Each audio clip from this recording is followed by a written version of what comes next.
दिल्ली में बैठा हुआ आरएसएस का प्रधानमंत्री हमारे जिंदगी के फैसले नहीं कर सकता। मैं चैलेंज कर रहा हूं मोदी को कि क्या तुम, आपकी तो जबानी नहीं खुलती, आप तो सिर्फ एक ही बात करते, मैं दुकान खोलना चाहता हूं मोहब्बत की। दूसरा बोलता है मैं चौकीदार हूं।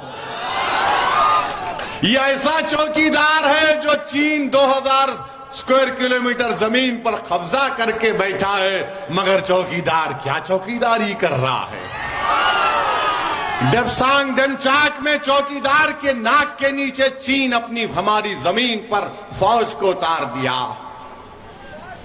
ये दुकानदार है, ये सिर्फ बोलता हूं मैं मोहब्बत की बात करता हूं, तो शमशाद अंसारी से मोहब्बत की बात कौन करेगा। झारखंड के एक मिनिस्टर हैं मिथिलेश ठाकुर उनका नाम, वो मालूम मुझे है, वो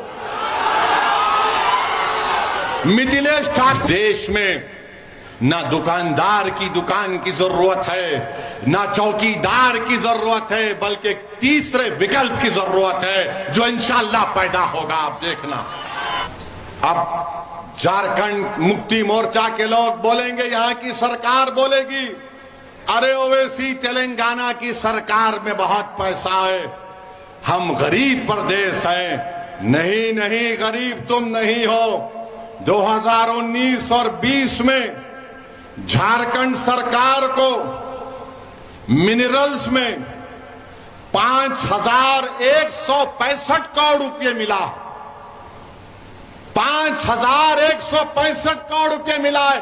कहां गया ये, किसकी जेब में गया पैसा, ये किसकी जेब में गया बताओ। गरीब के जेब में तो नहीं गया, गरीब के बच्चे तो शिक्षा से नहीं कर रहे। 5165 करोड़ रुपए इनको मिले, और फिर हम पर इल्जाम लगाते कि ओवैसी आएगा तो बीजेपी को फायदा होगा। तो ये बताइए कि झारखंड के एक मिनिस्टर हैं मिथिलेश ठाकुर उनका नाम, वो मालूम मुझे है, वो मिथिलेश ठाकुर है। ठाकुर ने 6 दिसंबर के दिन मिठाई बांटी।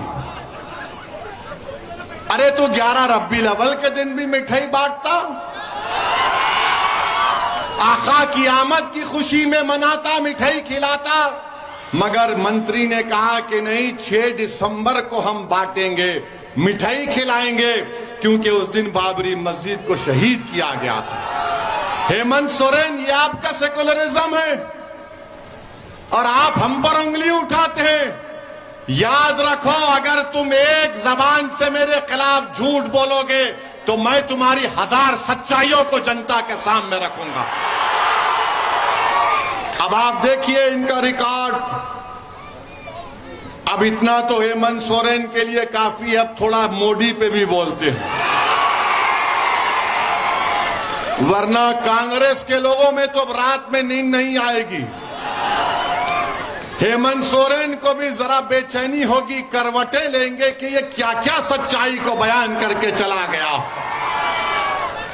फिर कोई कांग्रेसी बोलेगा या हेमंत सोरेन के पास का बोलेगा, मोदी को नहीं बोले। अरे मोदी को तो हम ही बोल रहे हैं, 9 साल से तुम तो गूंगे बनकर बैठे हो। तुमने क्या 3 मर्तबा बीजेपी से डिप्टी चीफ मिनिस्टर नहीं बने हो मैं हेमंत सोरेन? क्या बीजेपी और तुमने आरएसएस का दामन नहीं थामा? और तुमने थामा और हम उनसे सीना तान कर मुकाबला कर रहे हैं। मुझे अफसोस हुआ जब मुझे अभी बताया गया कि मुजाहिद आजादी हजरत मौलाना शेख भिखारी साहब का पड़पोता,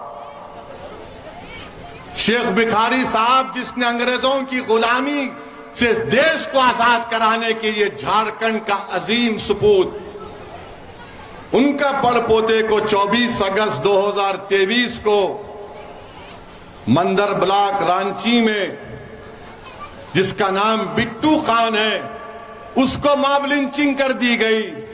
वो अब दवाखाने में अपनी जिंदगी और मौत की लड़ाई लड़ रहा है। शेख बुखारी साहब का पड़पोता, वो बेचारे जो इस देश को आजाद कराने के लिए अपना सब कुछ कुर्बान कर दिए, और जालिमों ने उनके पड़पोते को मां पीट पीट कर अस्पताल को पहुंचा दिया, और अभी तक उस केस में कोई एफआईआर नहीं हुआ, हमको बताया जा रहा। बताइए आप, इल्जाम हम पर लगता है, मगर जब ये तमाम सच्चाई को हम बयान करते हैं तो आज आपसे अपील करने आए हैं कि झारखंड में आदिवासी, मुसलमान, दलित ये गुलदस्ता है इस प्रदेश का, और पूरे देश हमारा भारत एक गुलदस्ता है। और Narendra Modi uniform civil code लागू करना चाहते हैं। हम यूनिफॉर्म सिविल कोड को मुस्तरद करते हैं। यूनिफॉर्म सिविल कोड को हम एक्सेप्ट नहीं करते। क्या आदिवासियों पर यूनिफॉर्म सिविल कोड ला सकते मोदी आप? क्या छोटा नागपुर का कानून नहीं है झारखंड में जमीन का? इस जमीन का कानून है। क्या आदिवासियों पर यूनिफॉर्म सिविल कोड लागू किया जा सकता है झारखंड के? बताओ बीजेपी वालों, मैं चैलेंज कर रहा हूं मोदी को कि क्या तुम झारखंड के, छत्तीसगढ़ के, तेलंगाना के, मध्य प्रदेश के, राजस्थान के आदिवासियों पर यूनिफॉर्म सिविल कोड लागू करोगे? नहीं कर सकते और नहीं करना चाहिए, क्योंकि भारत की खूबसूरती यही है कि यहां पर हजारों तहजीबें हैं, हजारों तहजीबें हैं। यहां पर हर एक का अपना अपना पर्सनल लॉ है। दिल्ली में बैठा हुआ कोई बाबू, दिल्ली में बैठा हुआ आरएसएस का प्रधानमंत्री हमारे जिंदगी के फैसले नहीं कर सकता। कोई हमको ये नहीं बताएगा कि हम कैसे अपनी जिंदगी गुजारेंगे। भारत के संविधान में मजहब की आजादी फंडामेंटल राइट है, और मैं अपने मजहब के बताए हुए तरीके पर अपनी जिंदगी को गुजारूंगा। नरेंद्र मोदी मुझे आकर नहीं बता सकते कि मैं अपने मजहब पर कैसे चलूं। इसीलिए हम यूनिफॉर्म सिविल कोड के खिलाफ हैं। अब आप बताइए, यूनिफॉर्म सिविल कोड कभी सुना आपने इन लोगों को जो हमको गाली देते हैं? इनकी जबान नहीं खुलती।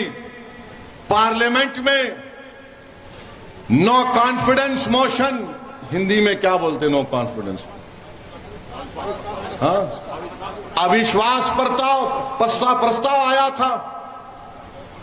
हमने वहां पर 6-7 मिनट में पूरा सबका बयान कर दिया, हर चीज को खोल खोल कर बयान कर दिया।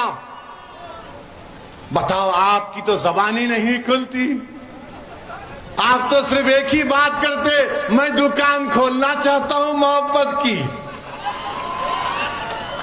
दूसरा बोलता है मैं चौकीदार हूं।